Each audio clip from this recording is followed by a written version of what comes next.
I'm Japanese. I don't adhere to a specific religion, but if I must identify with one, I belong to Shinto because my father believed in it. Sonia, Sanya, Melvina, Camille, Mehmet, and Kamal were Bosnian Muslims. Milko was Croatian and believed in Roman Catholicism. Dragan was Serbian and followed the Serbian Orthodox Church. Despite our different racial backgrounds and religious beliefs, we were all highly trusted friends who used the same language. In Kalinovic, where I lived, 15% of the population was Bosnian, 40% was Serbian, and 10% was Croatian. In 1992, we weren't able to play with each other as openly as we did in the previous year, even during the summer vacation. The aftermath of a military conflict that followed Bosnia and Herzegovina's declaration of independence had a negative impact on the region where we lived, gradually but steadily spreading its effect. Adults made an effort not to engage in conversations with people of other races to avoid causing any trouble. Before we knew it, there was a prevailing mood that even talking to people of different races was considered prohibited. My father repeatedly told me, "I can't quit my job now. You would rather go back to Japan by yourself." My father worked as a researcher in an academic research institute in Bosnia. I knew it wouldn't be easy for him to return to Japan. However, it was an incredibly difficult decision for me to make because it meant leaving my friends in Bosnia behind and returning to Japan. Moreover, at that time, I didn't fully grasp the terrible and miserable reality of the war. I naively believed that if we made an effort to maintain good relationships with each other and avoided causing any troubles, we could somehow prevent the war. Having grown in a homogeneous country, I lacked a fundamental understanding of why conflicts between different races could arise.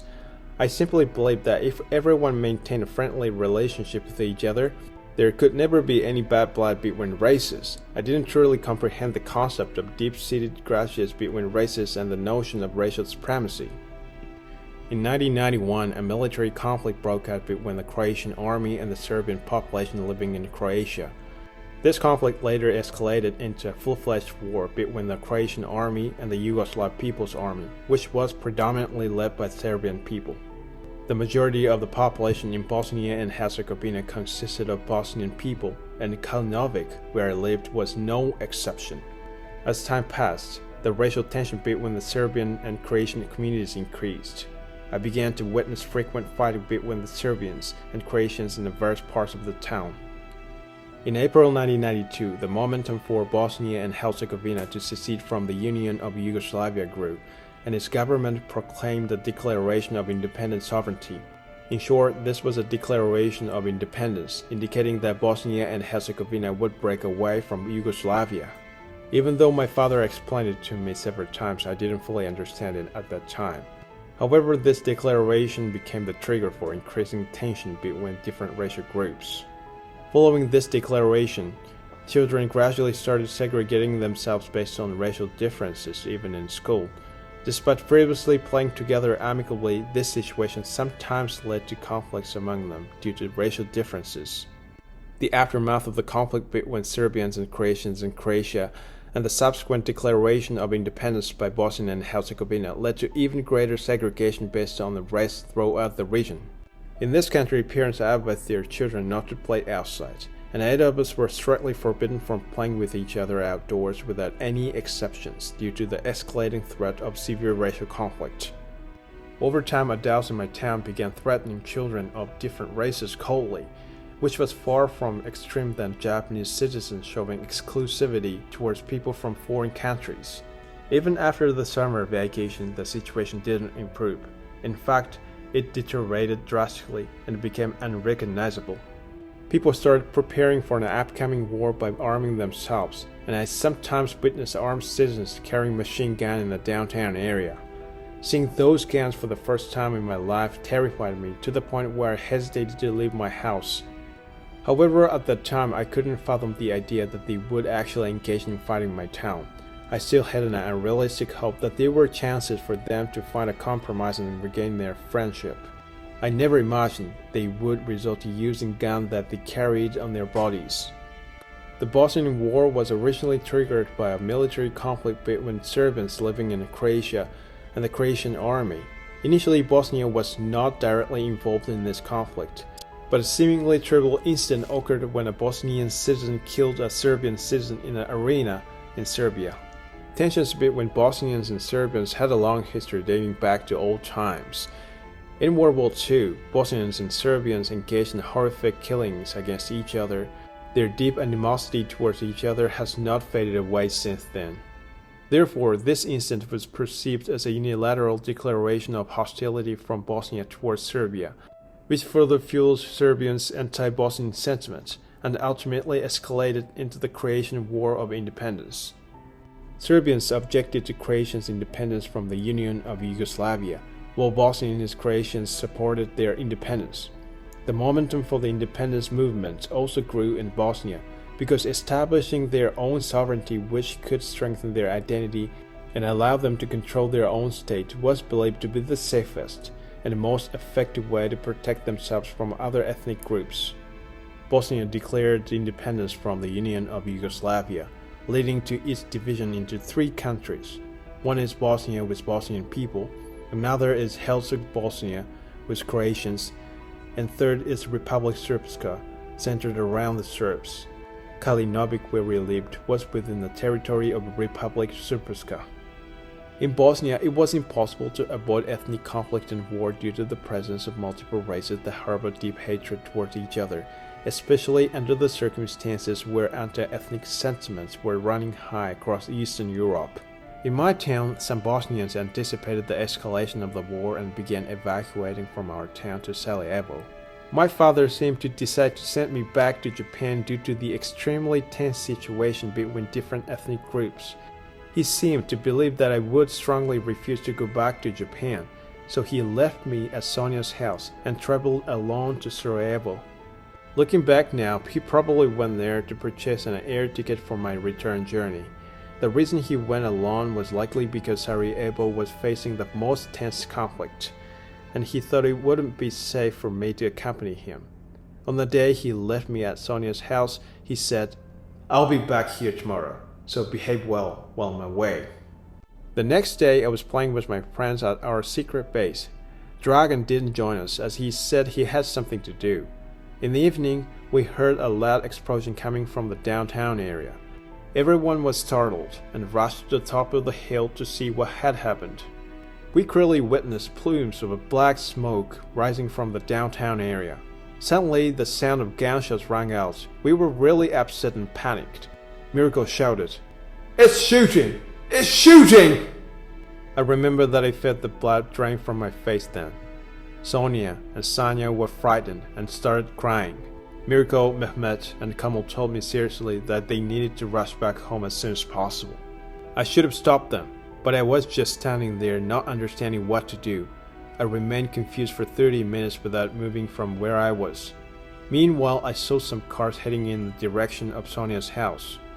"What are those cars?" I asked Camille. Then Camille replied to me, "They were Serbians." Sonia tried to go back home, but Camille and I stopped her firmly. We sat on the fence and looked at her house through binoculars. At first, Camille carefully explained what was happening in her house. He said things like, "Serbian soldiers went into Sonia's house. There were some outside for sentry," while looking through the binoculars. "Ah!" Camille reacted as if he had seen something that shouldn't have. But then he suddenly fell silent and didn't say anything further. Sonia asked him repeatedly what was going on, but he didn't respond at all. I found it strange, so I leaned forward and looked at Sonia's house. Then I realized that the car that had visited Sonia's house were coming towards us. "Why did they find out where we are?" I asked. Camille answered me with watery eyes. "I don't know, but my eyes met one of those soldiers over there." At that time, I didn't realize it, but it was likely that the light reflected from the lens of the binoculars reached the Serbian soldiers. I thought we would surely be captured if we stayed here. There was no way for us to judge if they were enemies or on our side. But instinctively, I felt they were enemies who could cause harm to us because they had guns. The sound of car engines was gradually getting closer to us. I realized that it was not safe to stay where we were. Sonia and Sanya were crying and frightened, but I grabbed Sonia's hands, and Camille and Melvina grabbed Sanya's hand to quickly leave the area. However, we were only 8-year-old kids. It was impossible for us to run far enough to escape from our pursuers, no matter how hard we tried. We hid under a tree that was about 200 meters tall. We could hear the sound of cars slowly approaching us. My heart was pounding so fast that it felt suffocating. I tried to tell myself to take deep breaths and calm down, but my body was so nervous and sweating profusely. I couldn't breathe through my nose and had to breathe heavily through my mouth, making breathing sounds, even though I knew we needed to stay very quiet so as not to be discovered by our pursuers who were looking for us. Sanya and Sonia, who were sitting next to me, were crying, but doing their best to cover their mouths to muffle their voices. Camille's face turned pale, and he also tried seriously to cover his mouth, but his teeth were chattering loudly due to fear. He tried to stop it, but he couldn't. To be honest, I felt hopeless. Images of being captured and killed flashed through my mind. The scene of resignation overwhelmed my emotions, and I believed that we would inevitably be discovered and harmed. Perhaps everyone felt the same way. The cars were getting closer to the tree we were hiding. They were so near that we could faintly hear the voices of Serbian soldiers talking. It was just a matter of time before they found us. Camille led me to a wide space behind the tree and whispered to me so the other girls couldn't hear. "I'm sure they will find us soon if we stay here. I'll try to distract them. You guys run away from here while I distract them, alright?" I was surprised by his suggestion. While it might give us a chance to escape, I worried about Camille's safety. "No, that's not a good idea. We should stay here quietly until they leave," I responded.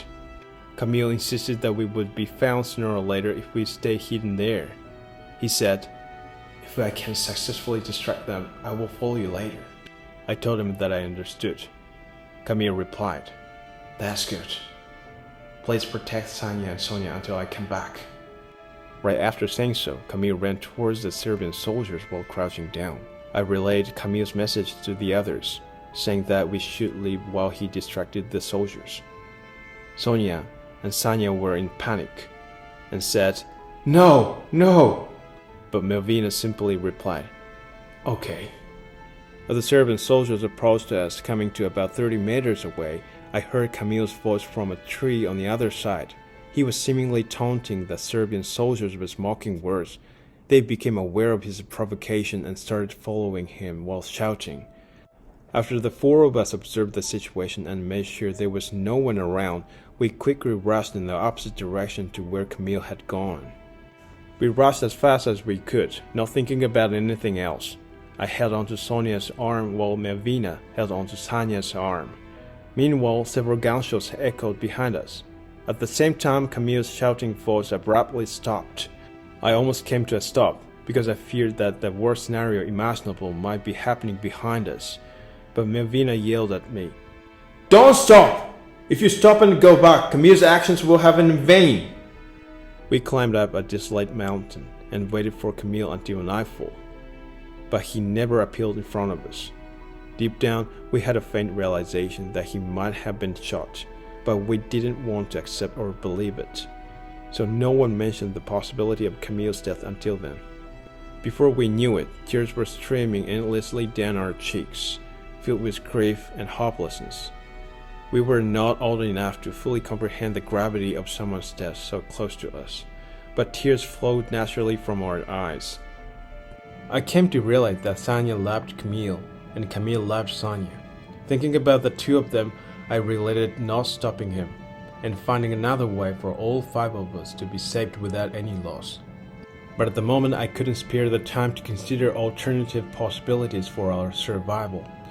I had no choice but to accept Camille's suggestion without objection in an attempt to protect the three girls along with me. I'm sorry. I repeatedly apologized to Sanya, crying out loudly, feeling remorseful for not stopping him and letting him go, as if I was responsible for his fate. I felt that it was my fault, and it wasn't really any different from if I had killed him. Sanya, however, forced a smile despite the sadness she must have been feeling, and said, Don't worry about it. It's not your fault. Don't blame yourself too much. As the sun set and darkness fell, we aimlessly walked, trying to find a village or human dwellings. It was too dangerous for 8-year-old kids like us to wander around a mountain shrouded in a complete darkness. While walking, I wondered why things had to turn out this way.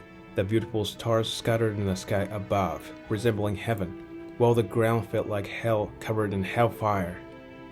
After walking for 1 or 2 hours, we heard sounds in the tall grass, as if there was an animal nearby. Then some adults emerged from there. The memory of Camille, who was killed by Serbian soldiers, rushed back to me. In a panic, we tried to escape from that place immediately. However, the adults welcomed us warmly, beckoning us to come closer. Apparently, they recognized that we were Bosnians because Sonia wore a hijab. I, on the other hand, was the only Japanese among us. They explained to us what had happened in the town and suggested that we should go to Focia and graduate with them. Sonia and Sanya expressed their desire to go back home, but the men strictly prohibited us from returning to the town. They informed us that Bosnian and Croatian citizens in the town had been taken away by the Serbian forces. At this time, the war had already started in Sarajevo, the capital city of Bosnia. With no other options, we had no choice but to follow them. As they urged us, we got into their car. We were heading to Focia from the mountain on the other side of the town. While driving, they turned off the front lights. I still felt regretful and depressed about the fact that we lost Camille, one of my best friends. Then Sanya started patting my head and said, "You're pretty much like Camille's brother who died when he was young. When he met you for the first time while playing soccer, he told me happily that he met a new friend from Japan. He said he was always happy with you. Don't worry. He probably doesn't want you to let yourself down and feel sad. You're gonna be alright. Chin up." She told me that Camille always saw me as a reflection of his lost brother, so he wanted to maintain a strong relationship with me and never lose me. He was the very first kid who spoke to me and invited me to play soccer. He would come to my classroom and talk to me during every break time at school. He was my best friend.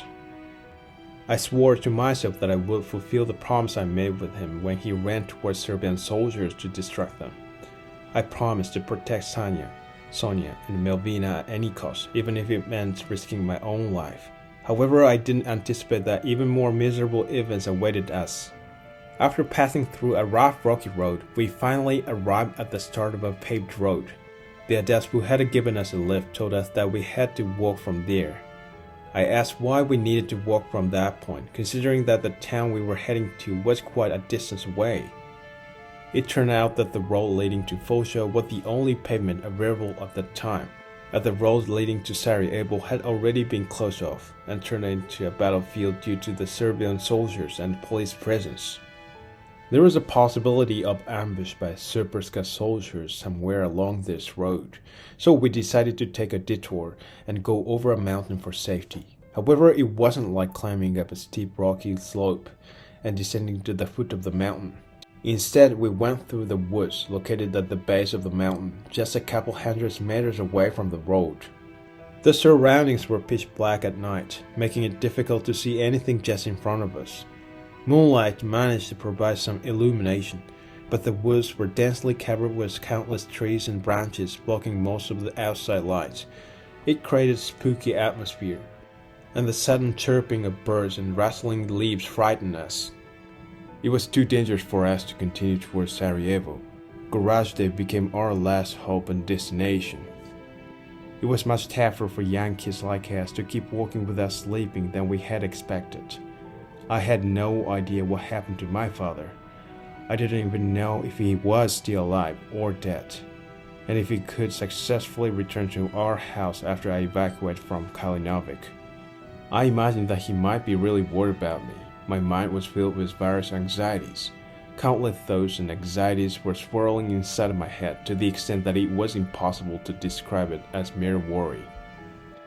My physical strength was nearly at its limit. Every time I lifted my foot to take a step forward, it felt incredibly heavy, and I struggled to maintain my balance. The rough terrain made it difficult to see my own footsteps. and at times we had to crawl on the ground when we heard rustling noises, possibly made by animals. As we walked, we were constantly plagued by the fear that we might be killed at any moment. Truth be told, we didn't want to walk any longer. If possible, I wished the adults would carry us on their backs. I thought about this several times, but we couldn't voice our desires because there were younger kids who kept walking without complaining, so we had no choice but to continue walking. Walking through the woods took us a long time. As the sky gradually turned red and dawn approached, we were getting closer to a town called Mievina on the way to Foča. I thought we would finally get some rest and relief from a long journey, but as the sun rose and it became brighter, I realized my thoughts were too optimistic. Plumes of black smoke were rising from various places in the town. Mievina was a very small town, and there was nowhere to hide. It was evident that the situation in this town was not much different from Kalinovac. However, we knew it was impossible for us to continue walking from here to Foča within a day. Our group consisted of 6 kids, 4 adults, and even a 1-year-old baby. Even in April, it was too hot, and I was really thirsty and starving. The 1-year-old baby became limp and seemed lifeless due to the harsh conditions. So one of our group members went to a nearby city to get food, water, and necessities. I asked them if it was alright to let him go by himself, because if he was found by Serbian soldiers, he could be killed. However, one of them reassured me that he would be safe because he was of mixed heritage, half Serbian and half Bosnian. The waiting hours made us feel very long. If he didn't come back to us, we would have to head down to Foča without him. Even if he arrived at Foča, there would be no guarantee that Foča would be safe. Rather, things might be much worse than Mievina. I could no longer predict what would happen next. Even small 8-year-old kids like us felt that way. Probably adults look at the situation more seriously and hopelessly. My body was heated up all the time because of a weird mix of excitement and tremendous anxieties. It had been 4 or 5 hours since we started waiting for him to return. It was around noon, and whenever a car passed by on the road, we would get down on the ground and hide ourselves behind the buildings, trying not to make any noise. Usually the cars passing along the road were trucks carrying logs or regular automobiles. However, on that day, every vehicle using this road was an armed police vehicle, military vehicle, or vehicles belonging to Supersco armies. As we observed these vehicles, our anxiety that the situation in Foča might not be any different from our current location turned into certainty. For the time being, there was nothing we could do but wait for him to return. Our concern escalated as we feared he might have been involved in an accident. The adults were earnestly discussing his safety, and we listened intently for any distinct sound that might indicate something had happened to him. So far there had been no such sounds, so we hoped he was safe. All the kids, including us, continued to hide behind the buildings, trying to remain as quiet as possible while staying vigilant. Occasionally, we took care of and comforted the 1-year-old baby. 6 hours after one of our members went to the city to get food and necessities in the morning, we finally realized that he was approaching us. However, our relief quickly turned to confusion and panic when we saw that he was accompanied by 2 young Serbian boys who were walking towards us. This unexpected situation led to various speculation among us, such as did he sell us out to Serbians, or maybe he was forced to guide them to our location. Regardless of the truth, we knew that it was extremely dangerous to stay there any longer in case he inadvertently revealed our hiding place. Our fate seemed sealed, and we were torn about what course of action to take. Some suggested we should leave the area immediately, while others proposed a risky plan to confront the Serbian boys, kill the boys, and take them back and evacuate from the town as soon as possible. All the children, including the 4 of us, anxiously observed the adults' heated argument. We were physically exhausted from the long journey and mentally drained from the tense situations we had been facing. Despite this, we mastered what little energy we had left, and hoped that the adults would decide to take some rest in this town before making any further decisions. At any rate, we decided to hide and observe the situation. We couldn't come to a conclusion yet, so we thought it was not too late to make a decision after observing for a while. The two Serbian boys were not holding any guns but had big packages in their hands. The reason we chose to hide and observe was that, just in case, we could overpower these two guys, even if there were weapons concealed inside the packages, as it would take them some time to retrieve it. As one of our members and the two Serbian boys approached within 100 meters from us, they suddenly waved their hands at not us, but something. There was an adult who insisted that this was a trap to catch and kill us. Suspicion completely dominated our mood. Beyond doubting if people of other ethnicity were enemies or not, they couldn't even trust their fellow members of the same race who had been acting together for a long time. On the other hand, I'm Japanese, but I naturally became aware of the camaraderie among Bosnians. We carefully observed the three of them to see if there would be any other movement besides waving their hands. We remained vigilant in case they might try to harm us, but they kept waving their hands at something I couldn't see. At the next moment, a baby who had been sleeping quietly until a few minutes ago started crying out loudly all of a sudden. Anyone would think that it couldn't be helped. As the baby started crying loudly due to us not eating food or even drinking water all day long, but it was really the worst timing. They noticed us hiding behind the buildings, and the adults met the eyes of the three of them. Oh no! The adults were already prepared to fight against them. The adults thought that they would have no choice but to fight Serbia to survive and take one of our members back. But when they realized us, they were approaching us with a smile and no sign of hostilities. When they came close to us, their face was so relieved and explained what had happened to them. According to the two Serbian boys, a similar incident to what occurred in Karnovic also took place in Mjevena. On the day when Serbian soldiers invaded Mjevena, Serbian police officers attacked non-Serbian residents, raping and killing those who resisted as a warning to others. One of our members, who was of mixed Serbian and Bosnian heritage, happened up an open mortuary where the bodies of many Bosnians and Croatians were piled up. By chance, the two Serbian boys walked past him as he stood there gazing at the bodies in an open mortuary. They cautioned him that it was dangerous for him to remain in the town and advised him to leave as soon as possible.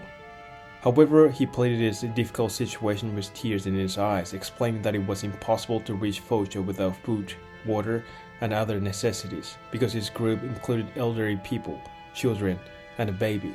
In response, the two Serbian boys offered him some food and water. Furthermore, the two Serbian boys collaborated with him and our group members to safely get us out of the town.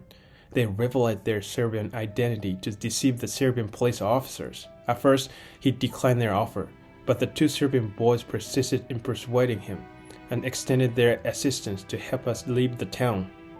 According to them, during the slaughter in Mjevena, some Serbians objected to harming Bosnian and Croatian citizens.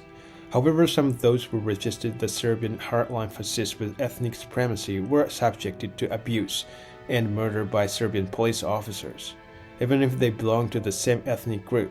Therefore, the two Serbian boys also intended to evacuate from this town. After listening to their conversation, we made the decision to leave the town.